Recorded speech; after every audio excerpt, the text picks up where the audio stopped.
제가 말하고 싶은 말씀에 대한 핵심이 있다고 한다면 영적 성숙이 무엇인가, 영적 성장이 무엇인가, 이것에 대해서 여러분이 아셔야 되겠고요.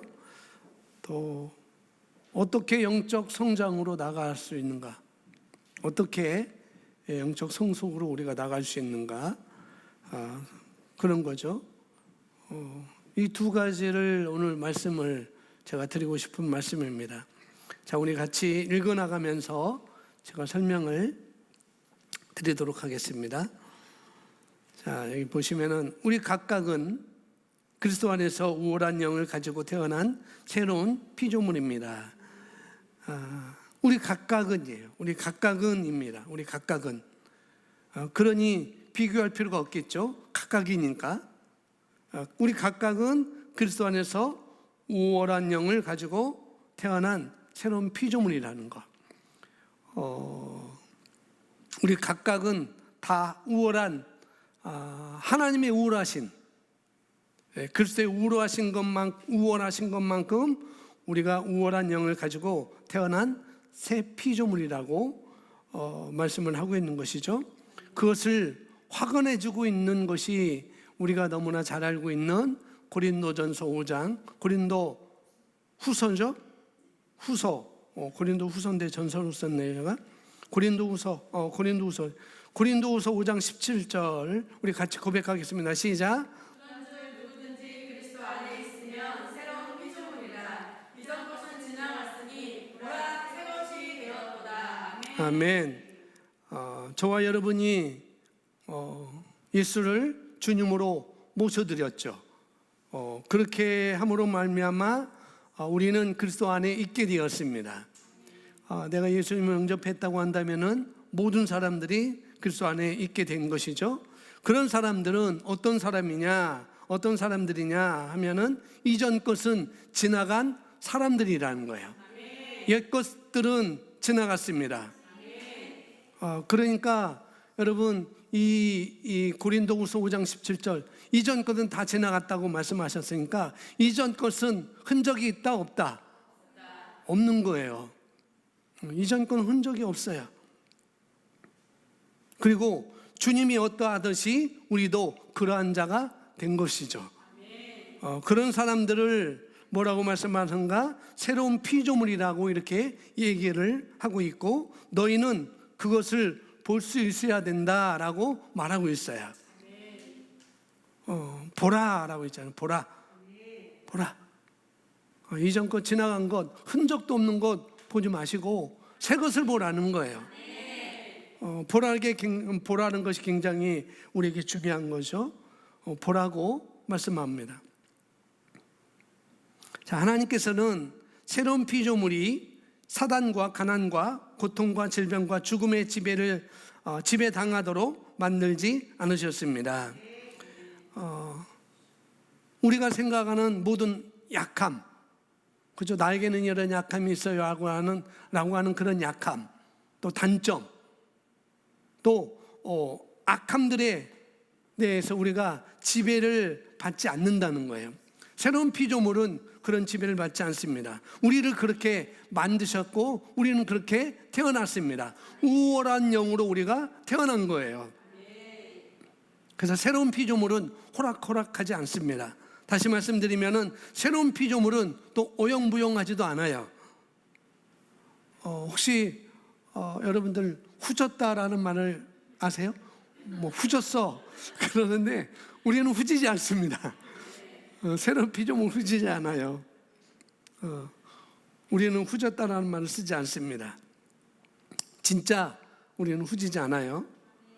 그래서 저는 이 복음을 듣고 있는 여러분들이 기대가 되는 것이죠. 제가 인천 일신교에서 부교육자를 할 때 학생부도 담당했었고 청년부도 담당했었는데 청년부를 담당할 때 그런 일이 있었습니다. 어떤 거냐면은 조금 머리가 있다는 것이 저처럼 빠졌다가 많이 있다 그런 게 아니고 머리가 있다는 거. 나는 좀 나름 똑똑하다. 그런 사람이 있었어요. 뭐 스카이 대학 중에 한 대학을 다니고 있었고, 그런데 그 청년이 그 청년 몇이 교회 와가지고는 그냥 콧방귀를 뀌는 거죠. 청년들 보면서 콧방귀를 뀌면서 에이 뭐 너네들이 형편이 없다는 거죠. 나는 머리도 있고 그런데 너네들은 뭐냐? 그냥 인천 총구석에서 그 간석동 거기서 뭐 너네들이 뭐 기껏해야 인천에 뭐 인천대학이니 뭐 너마 뭐 인하대학이니 그런 거지.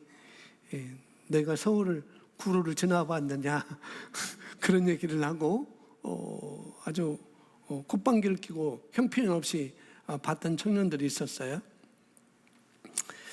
뭐 자기는 뭐 예수를 잘 믿는다고 얘기를 할 수도 있었고, 어떻게 보면 비록 믿는지 안 믿는지 그것도 몰랐을 수도 있을 거예요. 그런데 교회 와가지고는 교회 와 보니까 자기보다 나은 청년들이 없다 보니까 굉장히 뭐 나은 청년들 하나도 안 보여지는 거죠. 그렇습니다. 그래서 깔보고 청년들을 깔보고 같이 자랐는데도 같이 학생부 때도 자랐는데도 불구하고 그 청년들을 그 선배들을 후배들을 또 동료들을 깔보고 우습게 생각하는 청년들이 몇몇이 있었습니다. 그런 청년들 보면서 제가 그렇게 뭐 할 말은 없었어요. 그냥 내버려뒀죠. 그런데 제가 볼 때는 그 청년이 교회에는 빠지지 않고 나왔지만 그것밖에 없었어요. 뭐 어느 부서에 들어가서 뭐 교사를 한다든지 뭐 교회 어떤 뭐 봉사를 한다든지 뭐 성가대를 한다든지 뭐를 한다든지 그런 거 전혀 없었습니다. 그냥 교회를 잘 나온다라는 그런 것뿐이었죠. 뭐 장로의 아들이었고 권사의 아들이었고 그런 것 때문에 있을 수 있겠지만은 뭐 좋은 대학을 나왔다고 해서 머리가 좋다고 해서 돈은 저절로 들어온 것이 아니잖아요. 축복이 그냥 들어온 건 아니잖아요. 좋은 대학을 나왔다고 해서 좋은 머리를 갖고 있다고 해서 뭐 저절로 들어온 것은 하나도 없습니다. 내세울 것이 하나도 없는 것이죠. 그래서 좋은 대학을 나왔다, 뭐 좋은 머리를 가지고 있다라고 해서 자랑거리를 되지 않습니다. 교회 공동체 안에서는 그럴 수 있다는 거. 밖에서는 모르지만은 뭐 교회 공동체 안에서는 그럴 수 없는 것이죠. 제가 주목했던 것은 뭐 다른 건 없었어요. 그냥 뭐 교회 빠지지 않고 나오니까, 뭐 청년부도 빠지지 않고 나오니까 그런 걸 막 그런 것만 쳐다봤던 거죠. 왜 그러냐면은 교회 나오는 것이 그 당시에는 일반적이었으니까. 교회만 나오면은 왜 그러냐면은 청년부가 부흥되어야 되거든요. 매주 토요일마다 청년부 몇 명 나왔느냐, 학생부 몇 명 나왔느냐, 교육자 회의 때 그것을 통계를 내서 왜 이렇게 안 나왔느냐, 왜 이렇게 많이 나왔느냐, 이 부서는 이렇게 많은데 내 부서는 왜 이렇게 적게 나오느냐라는 것을 하기 때문에 무조건 많이 나오면 좋은 거예요. 뭐 봉사를 하든지 뭐를 하든지 그런 거 따지지 않고 그냥 나와 있는 게 아주 좋은 거였습니다. 왜냐하면 담임 목사님으로부터 칭찬을 받기 때문에 그랬던 거죠. 그런데 지금은 달라요. 예전에는 뭐 제가 부교육제 때는 그랬지만 지금은 다릅니다. 지금은 뭐 많이 오는 것, 그건 뒷얘기예요. 어떤 것이 우선인가 하면은 아마 지금 나오지 말라고 해도 나오는 사람들. 그렇죠. 예배당에 나올 수 있는 사람들, 그리고 듣겠다고 듣고자 하는 그런 마음을 갖고 있는 사람들. 그걸 다른 말로 우리가 온유한 마음을 가진 자, 티처블한 사람, 그렇게 말하고 있잖아요. 그런 사람들을 먼저가 되는 것이죠. 많이 모이는 것, 많이 오는 것, 그건 뒷얘기예요. 오더라도 그 사람이 과연 듣고자 하느냐, 거기에 주목을 하고 있는 것이고 그것을 바라보고 있는 것이죠.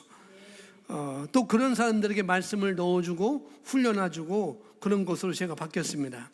멘토링을 받으면서 그것이 옳다는 걸 배웠죠. 누구나 오늘 저 첫 문장에 누구나 거듭난 그리스도인들은 우월한 영은, 탁월한 영을 가지고 있는 것이죠. 그래서 그들을 성경에서는 새로운 피조물이다라고 이렇게 말하고 있고, 이전 것은 지나갔다라고 말하고 있습니다. 그러니 여러분 스스로 보시기 바랍니다. 새롭게 된 것을 여러분 스스로 보셔야 돼요. 그리고 오늘 말씀을 익혀서 그 말씀을 내 삶에다가 계속 말하시기 바랍니다. 나는 새로운 피조물이야, 나는 우월한 영을 가지고 있어 라고 우리가 고백하는 거 너무 많잖아요. 그걸 계속 말하시기 바랍니다. 자신의 삶에도 말하시고 자신이 속해 있는 그런 커뮤니티에도 말하는 거예요. 그것이 우리가 할 일입니다. 자, 이어서 보시면은 그분께서는 새로운 피조물을 세상을 이기는 존재로 만드셨습니다. 새로운 피조물은 하나님과의 연합 가운데 있는 그리스도와 함께한 상속자입니다. 그리스도와 함께한 상속자. 왜냐하면 고린도전서 6장 17절 말씀에 주와 합하는 자는 한 영이다라고 말하고 있어요. 그러니까 주님과 우리가 연합한 자고, 주님이 상속자이듯이 우리도 주님과 함께 그리스도와 함께 공동 상속자가 된 것이죠. 아멘. 우리 한번 고백합니다. 나는 그리스도와 함께 공동 상속자다. 다시 한번, 나는 그리스도와 함께 공동 상속자입니다. 예, 이것도 여러분이 생각하는 것만큼, 이건 아는 것만큼 여러분이 그걸 말할 수가 있는 것이죠. 아는 것도 달라요. 아는 것도 그냥 아는 거와 믿고 아는 거와는 다른 것입니다. 그러니 우리는 어떻게 해요? 믿고 아는 것으로 우리가 나가게 되죠. 그리스도와 함께한 공동 상속자다는 것을 내가 믿고 그렇게 아는 것으로 우리는 나가야 되겠습니다. 그러니 여기 공동 상속자의 영광이 얼마나 큰 것인지 여러분 말씀을 통해서 여러분 더 아셔야 됩니다. 그리고 성령께서 여러분의 마음의 눈을 밝혀서 그렇게 내 마음의 눈을 밝혀주세요. 내 마음의 눈을 밝혀주세요라고 이렇게 계속해서 기도하고 여러분 고백을 하셔야 되겠죠. 자, 베드로전서 2장 9절에 이렇게 말하고 있습니다. 같이 고백합니다. 시작. 그러나 너희는 선택받은 세대요. 아멘. 여기서 세대라는 단어는 유전자라고 하는 어원으로부터 온 말입니다. 베드로전서 2장 9절에 너희는 선택받은 세대다. 다른 말로 택함 받은 세대라는 거예요. 그러니까 선택받은 세대라고 한다면은 선택받은 특별한 유전자가 있다는 것입니다. 자, 유전자라고 하는 것은 한 유기체의 세포들을 만들고 유지하여 또한 부모로부터 자손에게로 유전적 특징을 전달할 정보를 가지고 있습니다. 유전자는 한 개인이 부모에게서 물려받은 육체적, 정신적 및 다른 모든 특징들을 결정합니다. 자, 유전자라고 하는 것은 한 유기체의 세포들을 만들고 유지한다는 것, 또한 부모로부터 자손에게로 유전적인 특징을 전달할 정보를 가지고 있다는 것. 그게 뭐라고요? 유전자라는 거예요. 그래서 정신적, 육체적 그리고 다른 모든 특징들을 결정하는 것이 바로 유전자입니다. 그걸 우리는 DNA라고 이렇게 부르죠. DNA. 우리가 받은 DNA를, 저와 여러분이 받은 DNA를 가지고 있다고 하는 거예요.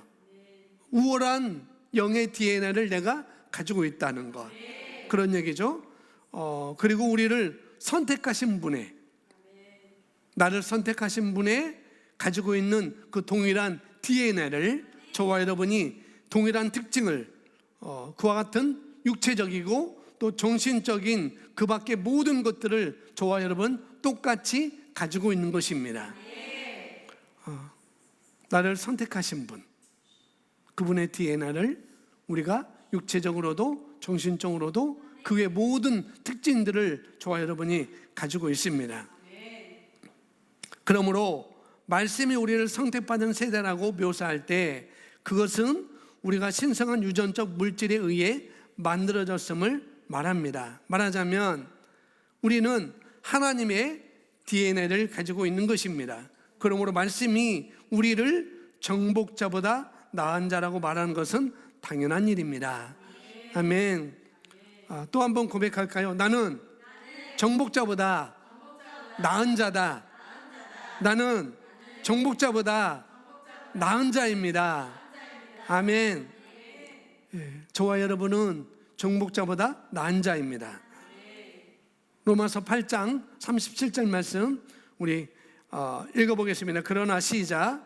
그러나 이 모든 일에서 우리를 사랑하신 그분으로 말미암아 우리가 이기는 자들보다 더 나으니라. 아멘. 한글 킹제임스도 썼는데 우리는 이기는 자보다 더 나은 자라는 것, 또 정복자보다 나은 자라는 것.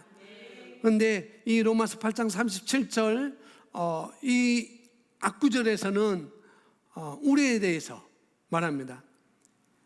이 세상이나 아니면은 세상에 있는 사망이나 뭐 가난이나 핍박이나 뭐 그런 걸 쭉 얘기하면서 얘기하죠. 뭐 세상에 있는 사망이나 모든 핍박이나 그 어떤 것이 우리를 하나님의 사랑 안에서 그리스도의 사랑 안에서 우리를 끊을 수 없다라고 말하고 있잖아요. 그렇게 말한 다음에 이 37절을 우리에게 하시는 말씀이에요.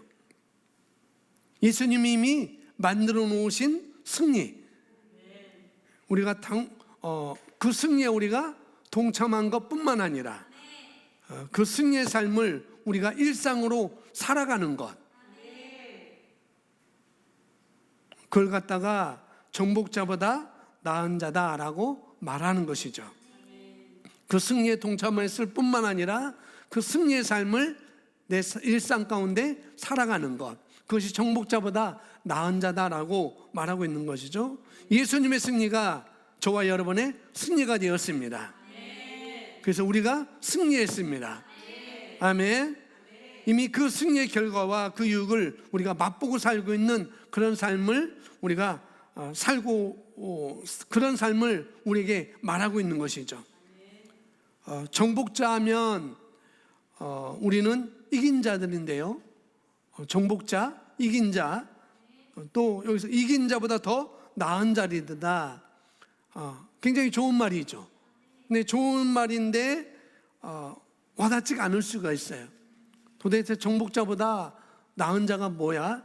이기는 자보다 더 나은 자가 뭐야? 라고 우리가 익히 들었지만은 정말 이게 뭔지, 정복자는 누구고 이긴 자는 누구고 우리가 와닿을 수 없어요. 예를 들면 이런 것입니다. 어떤 사람이 올림픽에 나가서 금메달을 땄어요. 금메달을 따면 금메달만 자기가 받는 게 아니고 또 상금도 주고 또 나라에서 금메달을 딴 그런 가치에 또 상금도 연금도 주잖아요. 그래서 자기가 올림픽에 나가서 어떤 대회에 나가서 금메달을 땄어요. 근데 금메달을 땄을 때 시상식에서 이 사람이 1등 했다는, 금메달 땄다는 그런 기념을 하는 그런 시상식이 있잖아요. 거기서 자기는 내가 이렇게 승리했구나라고 거기서 기쁨을 만끽합니다. 모든 응원하는 사람들로 인하여서 기뻐하고 기념하죠. 그러나 거기서 끝나는 것이 아니라 그 사람은 상금을 받으면서 상금을 받고 그 상금을 또 어떻게 해요? 쓰면서 그리고 누리고 살 때, 그 상금 가지고 누리고 살 때에는 더 이상 기념이라는 그런 표현을 쓰지 않고 있습니다. 그는 지금 승리 안에서 살고 있는 거죠. 내가 이전에 이렇게 승리했고 그 승리에 대한 대가로 받은 것을 내가 살고 있다는 것. 만약에 어떤 시상식에서 뭐 아카데미 시상식이나 무슨 우리나라 무슨 영화에 대한 시상식 하는 거 있잖아요. 대종상 시상식에서 저희가 1등 했어요. 뭐 대종상 받았어요. 상만 받는 게 상금도 받잖아요. 그 상금 받고 뭐 트로피만 받는 게 아니고, 트로피가 뭐겠어요? 그냥 트로피 하는 데 가서 그냥 자기가 만들면 되지. 근데 그런 영광의 자리에 있는 것뿐만 아니라 만약에 거기에 대한 내가 1,000만 원을 내가 상금으로 받았다면은 그 1,000만 원을 가지고 이제는 이제 삶 가운데 쓰면서 누리고 사는 것이 바로 정복자보다 나은 자라는 것입니다.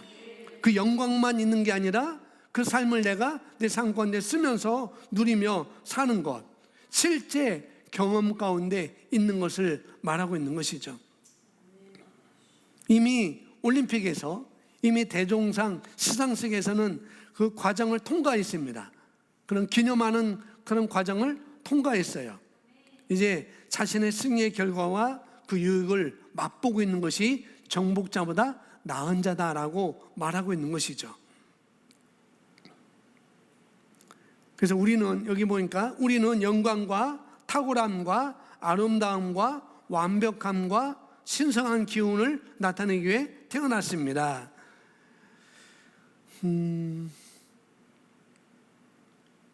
제가 독서 코칭을 지금 하고 있다고 말씀드렸잖아요.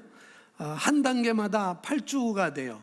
한 단계마다 8주 이렇게 되는데 저는 2단계 시작을 했으니까 1단계는 건너뛰고 2단계 시작했어요. 이게 돌아가기 때문에 모든 독서 코칭이 5단계입니다. 5단계고 그러면 5, 8에 40 하면 40주를 하는 거예요. 40주를 하게 되는데 그냥 뭐 책만 읽으면은 괜찮아요. 책만 읽으면 괜찮은데 한 달에 20권을 읽어야 되니까 뭐 충분히 읽을 수가 있겠죠. 그런데 그것도 또 한 단계마다 30만 원씩 돈을 내야 돼요. 30만 원 돈을 내야 되고, 책만 읽은 다음에는 괜찮은데 거기에 따르는 미션 수행이 있어요. 그 수행을 하기가, 미션을 실천하기가 그렇게 쉬워요. 쉬운데 안 하는 거죠. 제가 못했다고 이렇게 말하니까 못한 게 아니고 안 한 거지 않을까요? 라고 하는 거예요. 예, 맞습니다. 제가 안 했습니다. 안 하기로 선택한 거죠. 그래서 40주. 그러면은 책을 5주니까 책을 20권이니까 5 곱하기 20하면 100권을 내가 읽을 수 있겠구나. 40주에 100권 읽을 수 있겠구나라는 건 괜찮은데 미션이 어떻게 나갈지 모르거든요. 그걸 제가 말씀을 준비하고 말씀을 보고 또 여러분들에게 전할 말씀을 주일날과 수요일날 말씀을 준비하는데도 똑같이 병행하기에는 제가 조금 버거운 거죠. 책만 읽은다면 괜찮은데 버거운 거예요. 그 준비반은 그래도 이 전 단계 준비반은 괜찮았어요. 괜찮았는데 제가 도전하고 있는 과정은 아주 까마득한, 경험하지 못한 것, 한 번도 경험을 해보지 못한 것을 해야 되니까 독서는 괜찮겠는데 미션이 좀 그림이 안 그려지는 거예요. 이번 주 미션은 30분 내지 30분에서 2시간 걸으면서 죽음에 대해서 생각해봐라. 그래서 소래산 올라가면서 내가 죽으면 6개월 남았는데 어떡하지? 6개월면 어떻게 살아야 되지? 어떻게 사는 것이 가치 있는 삶이지? 라고 생각을 안 했어요. 그냥 교회 왔다 갔다 하면서 좀 멀리 돌으면서 30분 되니까 30분 걸으면서 생각을 해봤어요. 6개월 남았는데 어떻게 살 것인지, 그런 것이 제가 시간을 빼앗기는 것이 참 그런 쪽에 시간을 뺏기는 것이 제가 싫거든요. 독서는 괜찮은데 그래요. 경험해보지 않고 미션이 전혀 그림이 그려지지 않고 또 그것을 해야 되는데 그런데 벌써 5주를 지났어요. 이제 3주 남았습니다. 지금 6주 차고 더 안 해도 되겠다라고 생각했는데 한 번은 더 해야 되겠어요. 3단계는 한 번 더 해야 제가 자리를 잡을 것 같아요. 그래서 자신감이 오게 되는 거죠. 자신감이. 할 수 있겠다. 자신감이 오게 됩니다. 근데 그 자신감은 어디서 오는 건지 모르겠어요. 말씀에서 오죠. 예, 말씀에서 오죠. 어디서 오겠어요? 말씀에서 오지 우리는. 그렇습니다. 말씀에부터 오는 것이니까 내가 가지고 있는 것, 이 그리스도 안에서 이 말씀이라고 하는 게 또 이 복음이라는 것이 너무나도 탁월한 거잖아요. 우리가 갖고 있는 이 복음이 너무나도 이 복음은 빛나는 것이고 그래서 우리가 영적으로 성장하면 영적으로 성숙하면 어디를 가도 누구를 만나도 전혀 문제가 되지 않습니다. 저는 그렇게 믿고 있거든요. 우리 자녀들이 여러분 자녀들이 그렇게 만들어지면 되지 않겠어요? 어떤 가치를 만나도 어떤 지식을 만나도 다 설명할 수 있겠죠. 이 복음으로.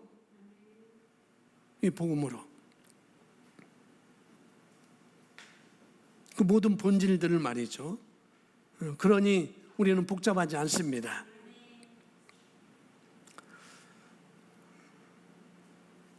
자, 계속 보시면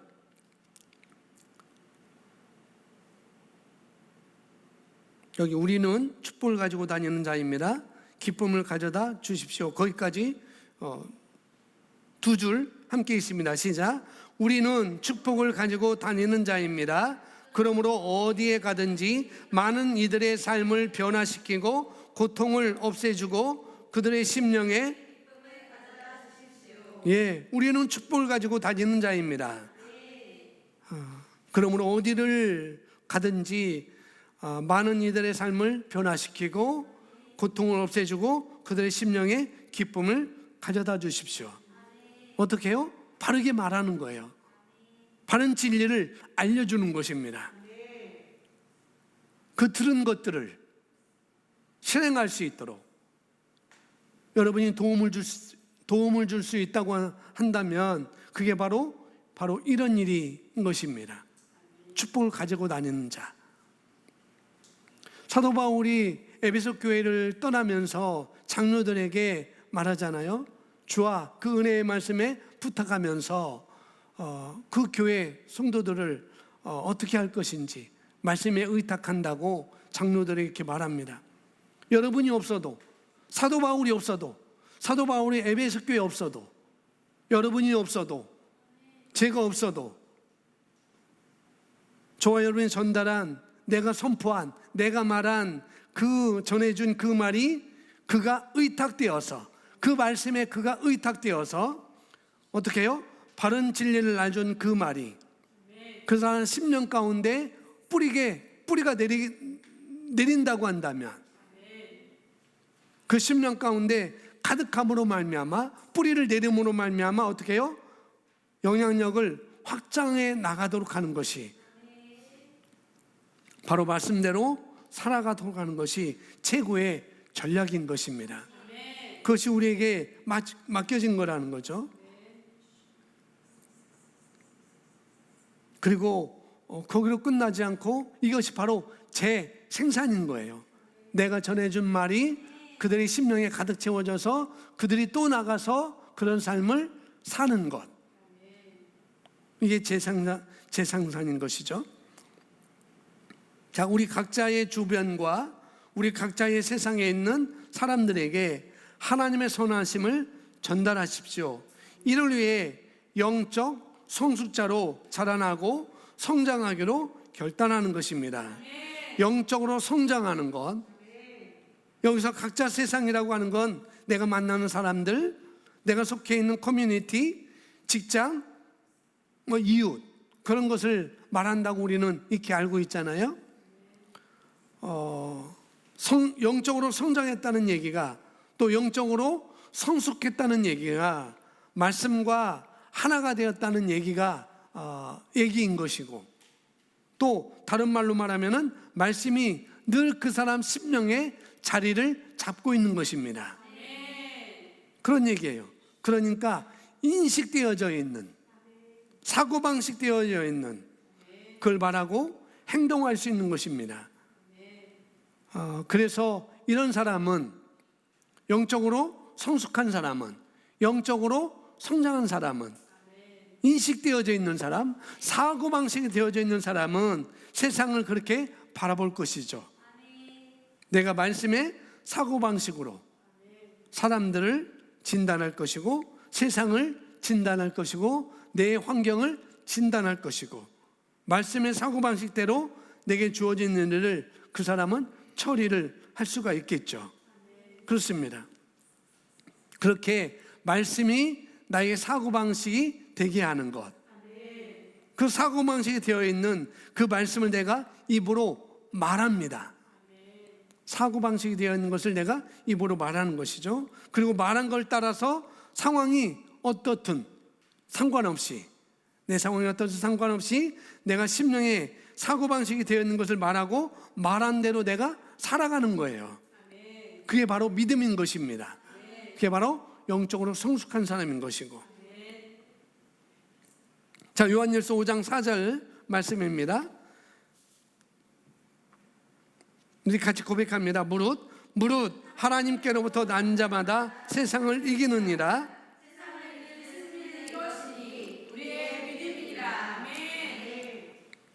하나님께로부터 난 자마다 이긴다고 했고, 하나님으로부터 난 자마다 이긴다고 했고, 그 이길 수 있는 보장은 바로 저와 여러분 안에 있는 뭐라고요? 믿음이라고 그랬습니다. 다시 말씀드리면 그리스도인은 믿음으로 승리하게 되어 있다는 거예요. 그럼에도 불구하고 내 안에 있는 믿음을 내가 발휘하지 않으면 승리하지 못할 수도 있다는 얘기도 되는 것이죠. 세상을 이기는 승리는 이것이니 곧 나의 믿음이다 라고 말하고 있어요. 저와 여러분은 승리자입니다. 이긴 자예요. 그것은 우리 안에 있는 믿음이라고 하는 것이죠. 믿음으로 승리하는 것이고, 그 믿음을 활용할 수 있기 때문에 승리가 저와 여러분에게는 보장되어 있습니다. 자, 우리가 잘 알고 있듯이 믿음이라고 하는 것, 믿음이라는 정의, 히브리서 11장 1절에 나오는 것, 그걸 얘기하는 바라는 것들의 실제다라고, 실상이다라고 말하고 있잖아요. 그러면서 또 보이지 않는 것들의 증거이다라고 말씀합니다. 이게 믿음의 정의예요. 믿음을 정의하는 것입니다. 그게 뭐냐? 대체 보이지 않는 것의 증거가 뭐냐? 보이지 않아요. 그런데 그 말씀이 내게 새겨져 있습니다. 보이지 않는데 그 상황에 대해서, 그 환경에 대해서 보이지 않는데 그에 대한 말씀이 나에게 인식이 되어졌어요. 사고방식 되어져 있습니다. 새겨져 있습니다. 그러면 새겨져 있는 걸 내가 어떻게 할 수 있어요? 내 심령으로부터 고백을 믿음으로 할 수가 있는 것이죠. 새겨져 있으니까. 상황이 어떻든지 간에, 그것이 어떠한 상황이든지 내게 새겨져 있는 그 말씀을 가지고 내가 고백을 할 수가 있는 것이죠. 나는 승리자입니다. 나는 이긴 자입니다. 나는 절대 실패하지 않아요. 이렇게 얘기를 하는 것이죠. 그건 뭐냐? 보이지 않는 것들에 대한 증거인 것이에요. 나는 이긴 자예요. 뭐에 대해서 이겼어? 내가 지금 이런 상황인데 내가 이겼다고? 그건 보이지 않는 것에 대한 증거라고요. 내가 그렇게 고백하는 것은.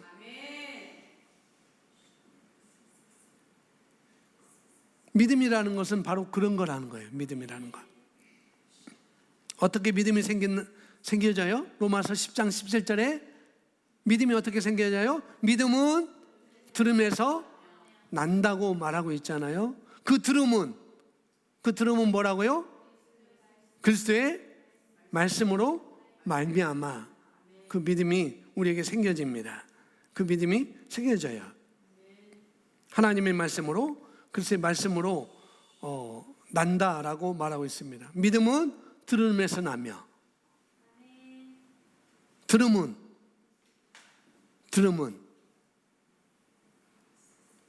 근데 듣는 게 뭐냐고 말씀드리고 싶어요. 듣는 게 뭐예요? 듣는 게, 들음은 하나님의 말씀이다라고 말하고 있잖아요. 그런데 듣는 게 뭐라는 거죠? 믿음은 들음에서 나며, 여기까지는 괜찮아요. 들을 때 믿음이 생기는 거구나. 들을 때 믿음이 생기는 거구나. 그런 얘기구나. 그런데 들음은 하나님의 말씀으로 말미암는다. 그리스도의 말씀으로 말미암는다라고 말하는데 그 들음은 무엇이라고 얘기할 수가 있겠느냐는 거죠. 하나님의 말씀을 무엇으로 들음이라 말하는 건가? 들음이 뭐예요? 그게 뭐예요? 들음이 대체 뭡니까? 들음이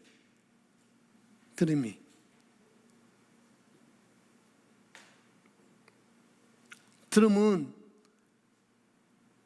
믿음은 들음에서 나며 그 들음은 그리스도의 말씀으로 말미암는다고 할 때 그 들음이라는 것은 뭐냐면은 그것은 인식하는 것입니다. 그리스도의 말씀을 내가 인식하는 거예요. 하나님의 말씀을 내가 새기는 것입니다. 그래서 들음은 그냥 듣기만 하면은, 여러분 지금 말씀을 듣잖아요. 그러면 믿음이 창출돼야 되는데, 믿음이 발휘해야 되는데 그렇지 않아요. 왜? 인식하지 않았기 때문에, 그 말씀이 새겨지지 않았기 때문에. 그래서 여기 들음이라는 것은 인식하는 겁니다. 인식하는 거. 들은 말씀이 내게 머물러 있는 것. 하나님의 말씀이 내게 인식되어 있는 게 계속해서 내가 내 생각 속에 그 말씀이 걸쳐져 있는 것입니다. 빨랫줄에 빨래가 걸쳐져 있는 것처럼 말씀에 내 생각이 걸쳐져 있는 거예요. 이 상황에서는 이 말씀이 있었지라고 그 말씀에 내 생각을 걸치는 것입니다. 그러면 되는 거예요.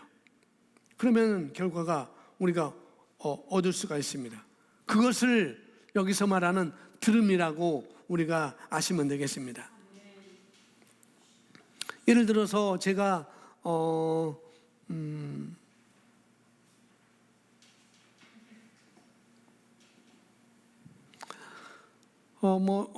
아무개한테 제가 어떤 얘기를 했어요. 아무개한테 어떤 얘기를 했습니다. 근데 얘기를 할 때 그 사람이 예, 알겠습니다 라고 말했어요. 예, 알겠습니다. 대답을 합니다. 그리고는 nothing. 아무 일도 안 일어나요.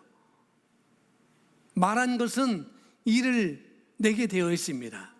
말한 것은 어떻게 해요? 반드시 일하게 되어 있거든요. 그런데 아무 일도 일어나지 않아.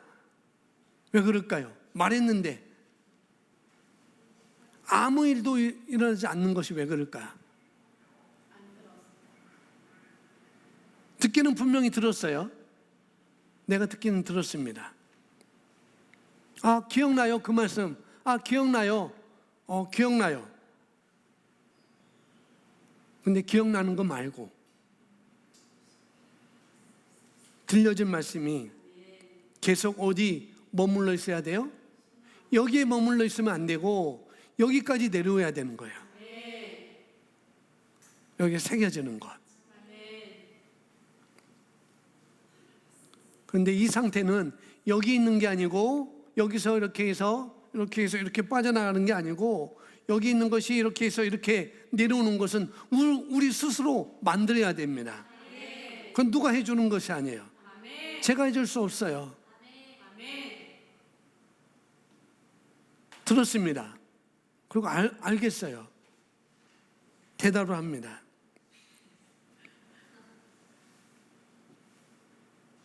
들은 말씀이 계속 여기에 머물도록, 여기에 머물도록 내가 계속 내 스스로 얘기를 해줘야 돼요. 들은 말씀을. 오늘 말씀에 이런 말씀을 들었지, 이런 말씀을 들었지. 나는 우월하다고 했지. 나는 탁월한 영을 가지고 있다고 그랬지. 나는 정복자보다 나은 자라고 그랬지. 나는 그리스도와 함께 공동 상속자라고 했지. 그것을 내가 여기에 심도록 계속 내가 말을 하는 것입니다. 생각만 해서는 안 돼요. 말을 해야 돼요. 말. 나는 이긴 자야. 나는 정복자보다 나은 자야. 그리스도와 함께한 공동 상속자야. 나는 새로운 피조물이고 나는 이 상황을 나는 이길 수 있어. 이미 이겼어라고 계속 말을 하는 것이죠. 그럴 때 그 결과를 가져오는 것이고, 그럴 때 여기 안에 새겨지는 것입니다.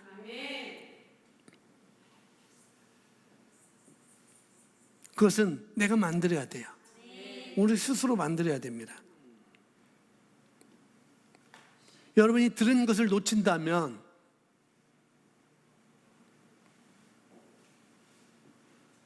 써놓으면 되는 것이고, 써놓은 걸 계속 들여다보든지 아니면 적어놓고 계속 내 입으로 말하든지 그렇게 해야 되는 것이죠.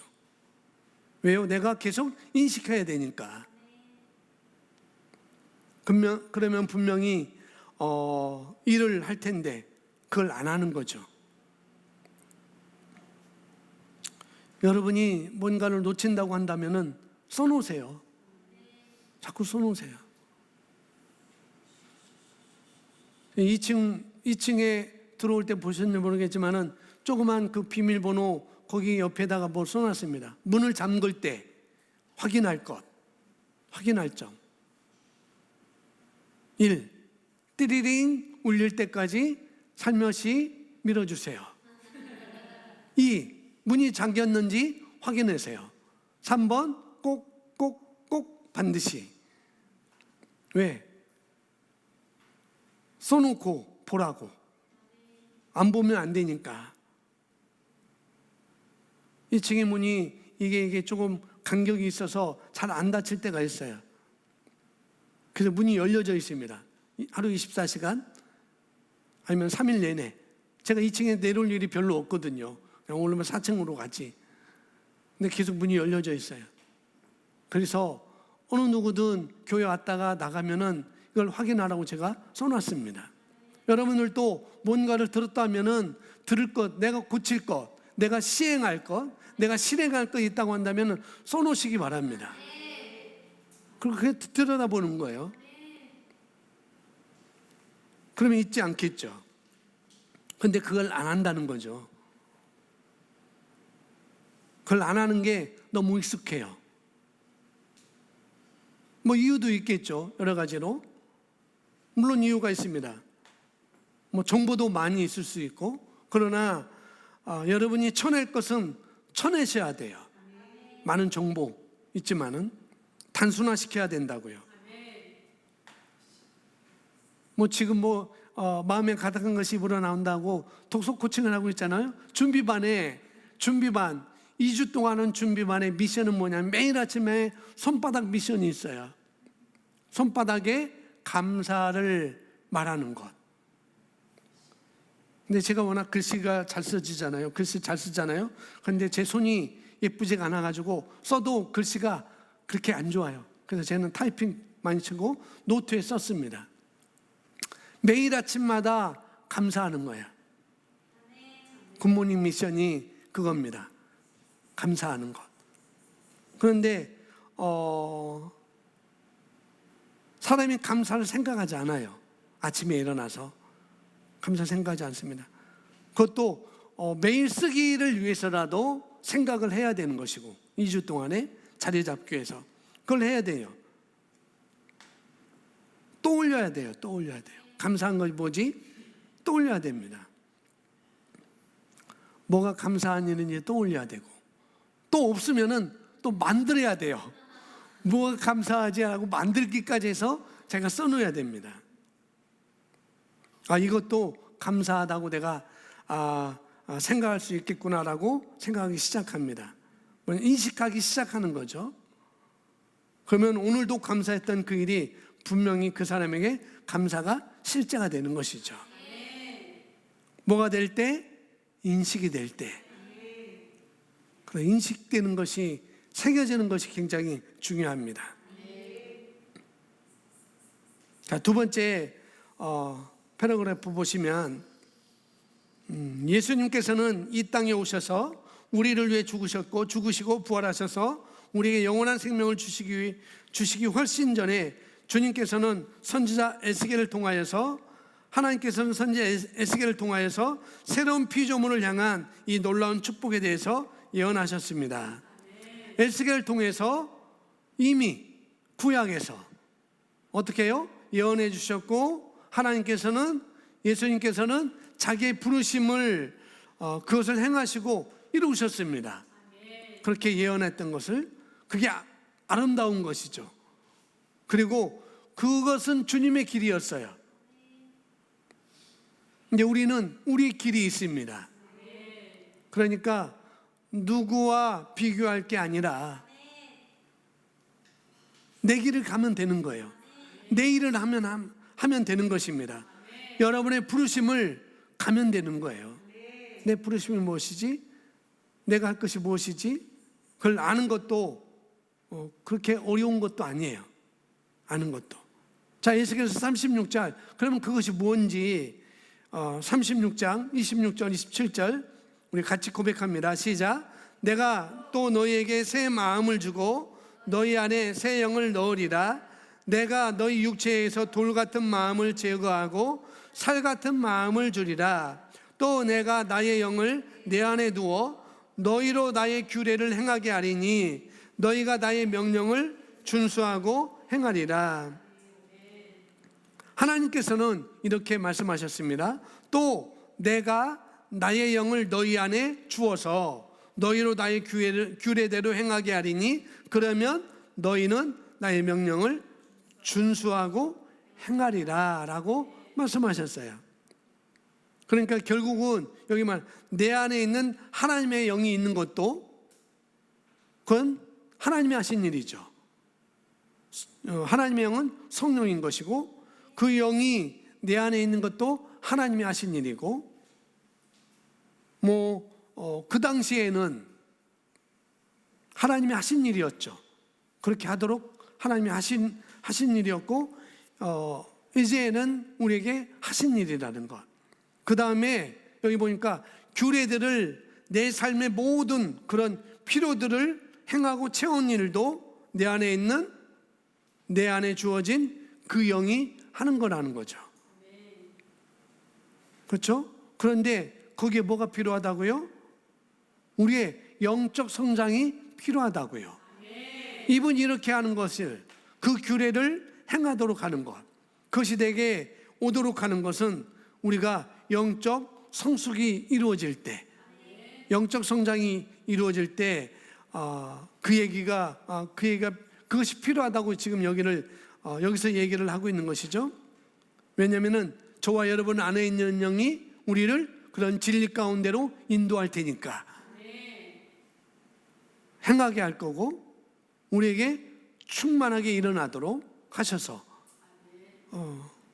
그렇게 행할 수 있도록 할 거고, 그런 얘기를 지금 하고 있는 것이죠. 자, 또 로마서 8장 14절에서 하나님의 영이 사도 바울을 통해 하신 말씀을 또 올려줍니다. 같이 고백할까요? 무릇 하나님의 영으로 인도함을 받는 이들은 곧 하나님의 아들들이라. 하나님의 아들들이 하나님의 영으로 인도받는다라고 말합니다. 저와 여러분은 하나님의 자녀이죠. 또 자녀이자 여기서 말하는 것처럼 하나님의 아들들입니다. 그런데 아들들이 뭐죠? 아들들. 그 아들들도 수준이 있다는 거예요. 뭐냐면은 성숙도가 있다는 거죠. 성숙도. 그러니까 아들들이 있는데 그 아들들의 성숙도에 차이가 있다는 것을 여기서 말해주고 있는 거예요. 어린 아들들이 있고 그 다음에 성숙한 아들들이 있고, 우리가 그걸 찾는 것은 우리들입니다. 성숙한 아들들인 것이죠. 그래야지 뭐 할 수 있다고요? 영으로 인도함을 받는다고요. 그리고 규례를 행한다고 말하고 있어요. 자, 보겠습니다. 이는 헬라어로 하나님의 휘오스, 즉 영적인 성인이 된 하나님의 성숙한 아들을 의미합니다. 그러니까 성경에서 아들들이라고 하는 말을 할 때 다른 말로 테크논이라는 말도 써요. 테크논은 뭐냐면은 그냥 생물학적인 아들을 의미하고 있는 것입니다. 근데 휘오스는 뭐라고요? 장성한 아들을 뜻하는 것이죠. 여기 타빈이처럼 그렇게 장성한 그런 걸 의미하는 게 아니에요. 내가 이렇게 육신적으로 이렇게 컸다라고 말하는 것은 아닙니다. 여기 휘오스는 그런 의미가 아니에요. 몸이 커졌다 그런 것이 아니라는 거죠. 자, 여기서 하나님의 영으로 인도를 받는 이들은 하나님의 아들들이라는 얘기는 휘오스, 다른 말로 성숙한 아들들, 성장한 아들들, 그리스도의 장성한 분량까지 이른 자들, 그런 자들은 하나님의 영으로 인도받고, 다른 말로 말하면은 그렇기 때문에 규례를 지켜낼 수 있다라고 말하는 것이죠. 자, 반대로 말하면 어린 아들들도 있어요. 어린 아들들도. 어린 아들들은 이 하나님의 영으로 인도를 잘 못 받는다는 얘기고, 그런 얘기죠. 그렇기 때문에 삶에서도 문제가 어떻게 해요? 아들임에도 불구하고 삶에서 문제가 있고, 그런 문제가 더 많은 것이죠. 그런 얘기를 하고 있습니다. 정말 감사하지 않아요? 자, 이런 것들은 너무나 감사하게 생각하는 건 뭐냐면은 여기에 조건이 없다는 거예요. 조건. 난 여자니까 제외, 그런 게 아니고, 나는 헛수저니까 제외, 그런 게 아니고, 나는 뭐 1등 국민이 아니고, 나는 2등 국민이니까, 나는 3등 국민이니까, 뭐 서민이니까 너는 제외, 그런 게 아니라는 것이죠. 이민자든 아니면은 불법 체류자든 상관없이 거듭난 그리스도인이라고 한다면 우리 안에 뭐가 있어요? 그분의 탁월한 영이 주어져 있는 것이고, 그렇게 주어져 있다면 우리는 영적 성장을 도모할 수가 있는 것이죠. 영적 성숙을 도모할 수가 있고, 그런 일정 분량의 단계에 이른다고 한다면 우리는 탁월함을 어떻게 해요? 영광을 나타내면서 살아가는 것이 너무나 당연한 얘기라고 여기서 말씀을 하고 있는 것입니다. 그런 단계에, 그런 수준에 이르기를 바랍니다. 아멘. 계속해서 봅니다. 자, 성숙한 자녀들 안에서 주님의 말씀은 성취됩니다. 그러니까 우리가 성장해야 되겠죠. 우리가 성숙해야 됩니다. 하나님께서 성숙한 자녀들 속에 그분의 영을 두셔서 그들로 하여금 그분의 율례를 행하게 하시리니 그들은 그분의 율례를 지켜 행할 것입니다. 자, 성숙한 자녀들 안에 또 장성한 자녀들 안에서 하나님의 말씀이 성취되는 거예요. 그러니 내가 성숙해야 되겠죠. 내 영적으로 성장해야 되겠죠. 그런데 하나님의 영이 성숙한 아들들한테만 있는 것은 아니라는 거예요. 거듭난 모든 그리스도인들에게는 다 있는 것입니다. 하나님의 영이. 그런데 그 영의 인도함을 받으려면 그 규례를 지킬 수 있도록, 그 규례를 내가 내 삶 가운데 가져올 수 있도록 하려면은 뭐 한다고요? 어린 아들로 남아있는 것이 아니라 성장한 아들로 히오스 우리가 성장해야 되는 것이죠. 그걸 충분히 내가 누릴 수 있도록. 자, 갈라디아서 4장 1절 2절에서 그걸 우리에게 말해주고 있어요. 즉 영적으로 미성숙한 어린 그리스도인들은 하나님의 규례를 알지 못합니다.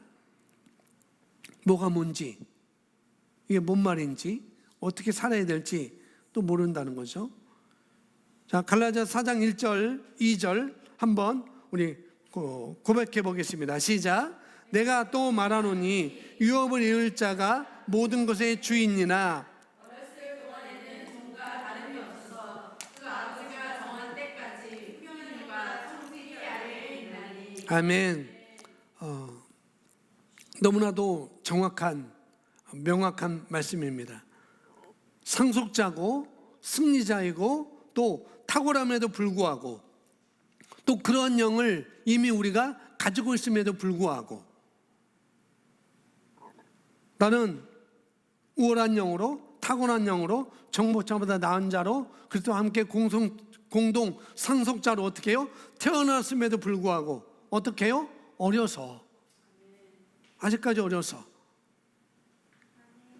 그래서 말해요. 때가 나중에 히브리서 말씀 나오지만은 5장에 나오면 때가 오래되었는데 단단한 음식을 먹어야 되는데 아직까지도 젖을 사모해야 되는 그런 수준으로 있는 것이 너무나 안타깝다라고 말하고 있잖아요.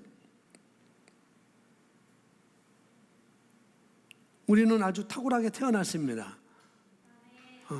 성숙하도록 승리자로 우리는 태어났어요. 그런데 그런 영적 성장의 부재로 말미암아 그런 영적 성숙의 부재로 말미암아 어떻게 해요?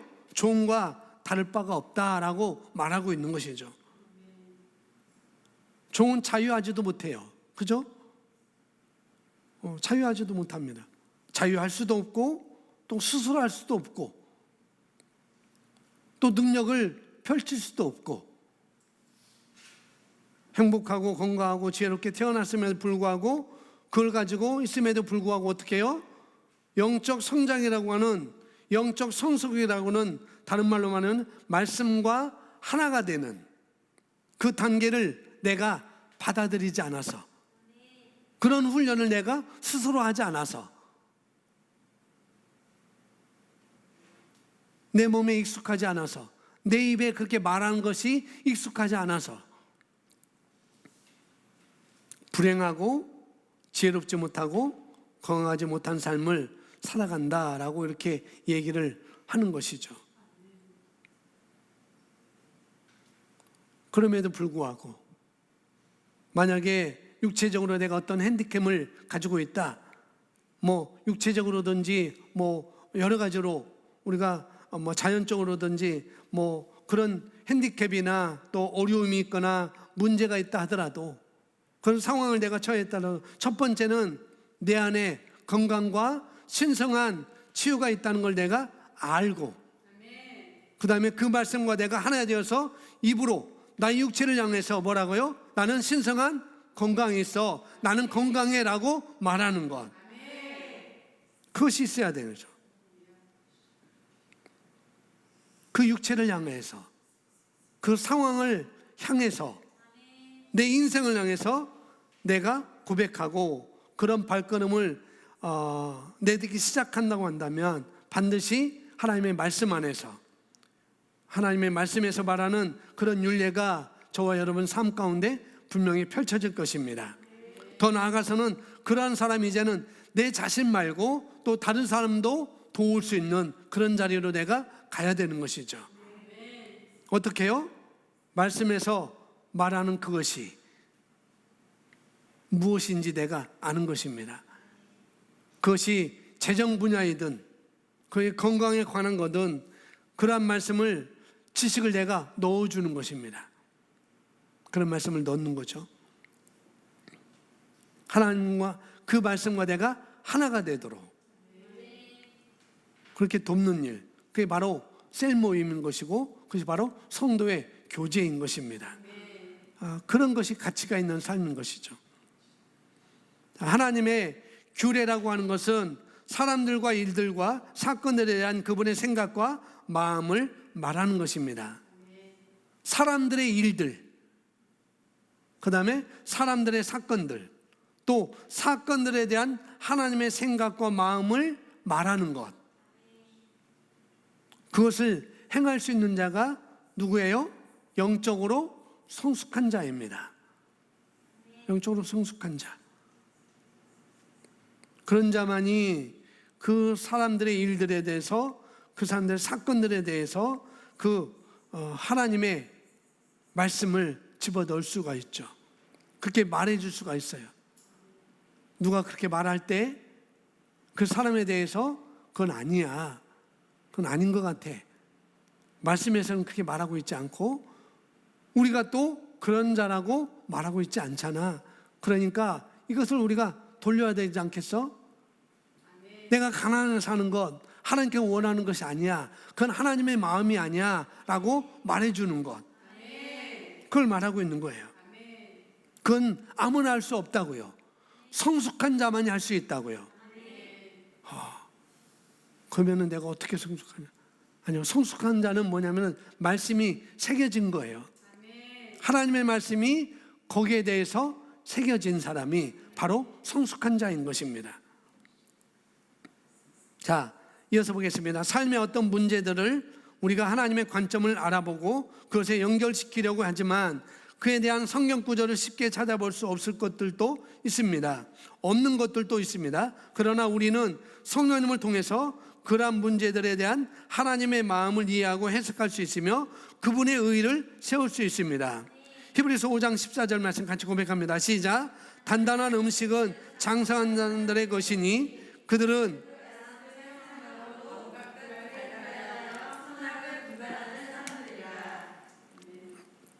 장성한 사람, 또 다른 말로 성숙한 사람, 성장한 사람들에 대해서 이 얘기를 하고 있는 것이죠. 그리고 이 성숙하게 만들고 장성하게 만드는 것은, 성장하게 만드는 것은 다른 것이 아니라 단단한 음식이다라고 얘기를 하고 있습니다. 근데 이 단단한 음식이 뭐냐? 의의 말씀이라는 거죠. 그 말씀들, 의의 말씀, 우리가 나누고 있는 이 의의 말씀,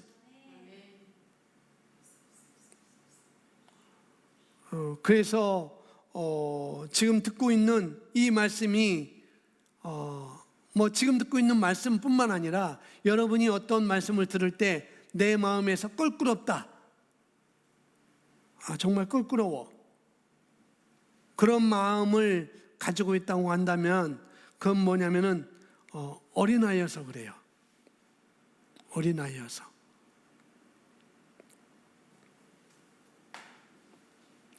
그런 어린 성도에게는 제가 우쭈쭈 해주고 이렇게 해주고 그럴 수도 있습니다. 충분히.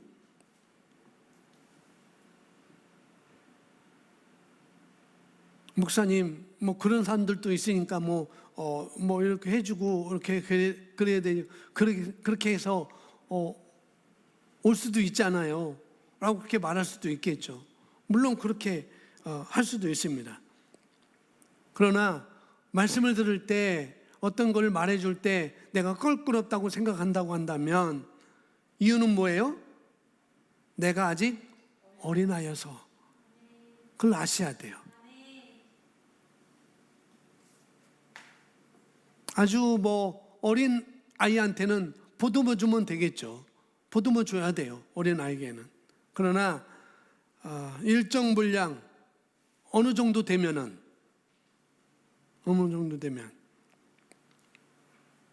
몸도 커지고 또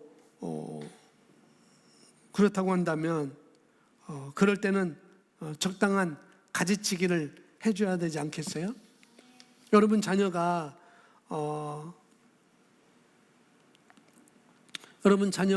머리카락이 자라면은 아기 때는 머리카락이 자라는 것만으로도 예쁘고 아름답잖아요.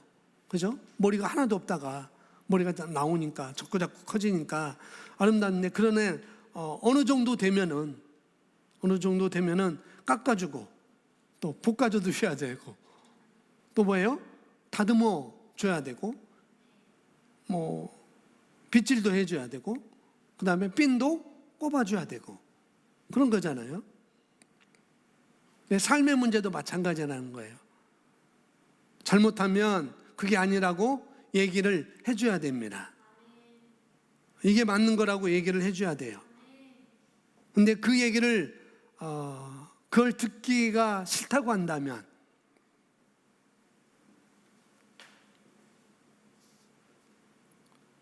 그 사람은 망치는 삶을 살 수밖에 없어요. 그 사람은. 제가 여러분들을 칭찬만 해주면은 좋을 수 있겠죠. 뭐 제가 여러분들 뭐 칭찬할 일도 그렇게 없고 그렇지만은 여러분이 혹 칭찬을 많이 듣고 있다고 한다면 그 사람은 조심해야 됩니다. 조심해야 돼요. 왜요? 애기니까. 애기한테는 칭찬을 많이 해주잖아요.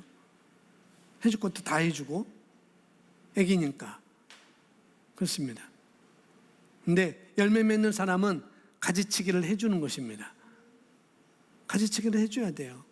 더 많은 열매를 맺도록 가지치기를 해주는 것이 바로 창조의 원리인 것이죠. 여기 보세요. 장성한 사람은 단단한 음식이라고 하는 것을 먹는다는 거예요. 어떻게 먹느냐 하면은 그 말씀을 사용합니다. 말씀을 사용해요. 말씀을 사용한다는 건 뭐냐면은 말씀을 말하고 스스로에게도 말하고 또 상황에도 말하는 거예요. 내 스스로에게도 내 자신에게도 말하고 상황에도 말하는 것. 아픈데 아프다고 말하지 않는 것입니다. 의의 말씀이 뭐예요? 예수께서 채찍에 맞음으로 너희가 나음을 입었다라고 말하잖아요. 주님께서 내게 생명을 주러 오셨는데 더 풍성히 주러 오셨는데 그 생명은 나에게 있어. 신성한 생명은 내 것이야. 그 생명을 가지고 있기 때문에 그 어떤 것도 나를 어떻게 할 수 없어 라고 스스로 말하고 그 상황에도 말하는 것이죠. 그 말씀을 내게 새겨진 말씀을 그 의의 말씀을 내가 말함을 통해서 사용함으로 말미암아 나의 감각을 단련시키는 것입니다. 그리고 말씀을 통해서 나를 바라보는 일을 하고 있고 그렇게 말하는 것이죠. 삶 가운데서 그리고 내가 말한 대로 삶이 따라오게 되어 있습니다. 이게 장성한 자의 특징이라는 거죠.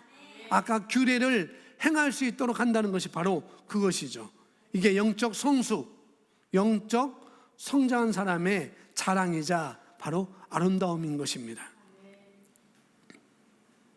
여러분이 건강한 장성한 자라고 한다면 예수께서 채찍에 맞음으로 내가 나음을 입었다라고 이렇게 하는 것이 진리이고 그게 하나님의 말씀인 것이고 그 말씀이 내가 받아들이기로 그 말씀을 내가 새기기로 그 말씀을 여기에서 여기로 내리기로 내가 결정하는 것입니다. 선택하는 거예요. 먼저 그거 있어야 됩니다. 계속 말씀을 의식하고 말씀을 고백하십시오. 그리고 거기서 걸어 나오시기 바랍니다. 여러분이 그걸 경험하게 되면 여러분들이 영적인 성숙자, 장성한 자로 삶이 뭔지를 배우셔야 되는 것이죠. 재정적인 부분도 마찬가지입니다. 움츠러들지 말고 말씀을 따라 믿음으로 사시길 바라요. 모든 것 전부 다 마찬가지입니다. 직장에 가서 관계 문제를 만나면 직장을 바꿀 일이 전혀 아니라고 말씀을 드렸어요. 직장을 바꾸겠다고 때를 쓰는 사람에게 제가 이래라 저래라 이렇게 할 입장은 안 되지만 그럴 수 없다고 얘기하지만 그러나 그런 사람은 리더가 될 수가 없습니다. 오죽하면 관계 때문에 직장을 바꿔야 되겠어요? 그게 상대방에 대한 상대방의 문제만 되겠어요? 그게 상대방에게? 여러분 아셔야 돼요. 아셔야 됩니다. 관계의 문제는 따라합니다. 관계의 문제는 상대방의 문제가 아니라 내 문제다. 예. 상대방의 문제는 여러분은 상대방이 문제라고 생각하고 싶겠지만 그렇게 그거일 수도 있고 또 아닐 수도 있어요. 그리고 상대방이 문제라도 상관없고 또 상대방이 문제가 아니어도 상관이 없습니다. 그러나 내가 상대방의 문제라고 생각하는 건 무조건 문제예요. 써놓으세요.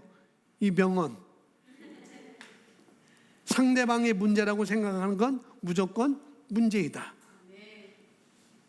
이걸 모르면 평생 고생합니다. 삶에서 참 스트레스를 많이 받게 되죠. 자, 마지막 보겠습니다. 하나님의 말씀이 단단한 음식이라고 하는 건 성령의 인도와 훈련을 통해서 의의 말씀을 사용함으로 그들이 감각을 단련하여서 하나님의 온전한 뜻을 분별하고 행하는 모든 사람들을 위한 것입니다. 우리는 이 땅에 그분의 의를 세우고 우리의 삶을 향한 그분의 온전한 뜻을 성취함으로써 모든 일에서 그리스도를 영화롭게 하기를 갈망해야 합니다. 이것이 그리스도 안에서 영적 성숙함입니다. 영적 성장이 결국 인생의 큰 그림의 핵심이자 보는 힘입니다. 아멘. 훈련을 통하는 것입니다. 훈련. 말씀을 사용하는 훈련을 합니다.